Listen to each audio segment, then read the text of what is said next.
Top Agent Bond suddenly realized that the lemon tea he had just drunk might have been laced with a disturbing substance by Le Chiffre across the table. Bond felt the world spin around him. To save his life, he rushed outside the casino, summoned all his remaining willpower, found his car, and called headquarters directly. Headquarters told Bond to quickly attach the defibrillator pads to his chest. Otherwise, his heart would stop beating within 2 minutes. At that critical moment, Bond noticed that the wires connecting the chip weren't attached, but by then, it was already too late. Just when everyone thought Bond was doomed, his girlfriend appeared in time, connected the broken wires, and pressed the start button again with a final hope.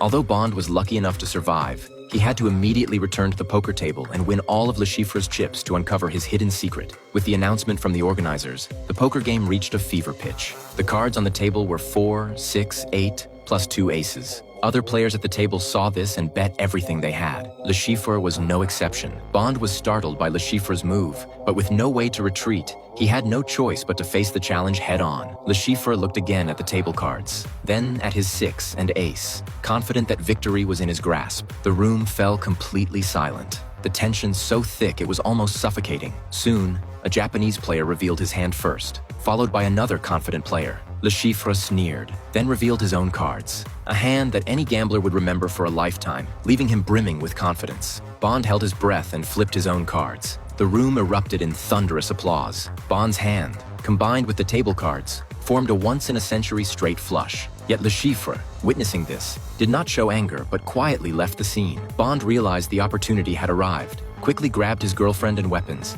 and headed straight for Le Chiffre's room. But along the way, he sensed something was wrong, so he quickly hid with his girlfriend. The next second, 2 black assassins emerged from Le Chiffre's room. They discovered Bond hiding. As the top agent, Bond quickly took down the assassins, but he knew Le Chiffre had likely escaped. He urgently instructed Anna to report the situation to their superiors. After changing clothes and stepping outside, Bond found neither his superiors nor his girlfriend. Only when he ran out of the casino did Bond realize his girlfriend had been kidnapped, clearly the work of Le Chiffre's men. To rescue her, Bond jumped into his car and floored the accelerator, chasing after them. But no matter how hard he pressed the gas, he couldn't see their taillights. In the next moment,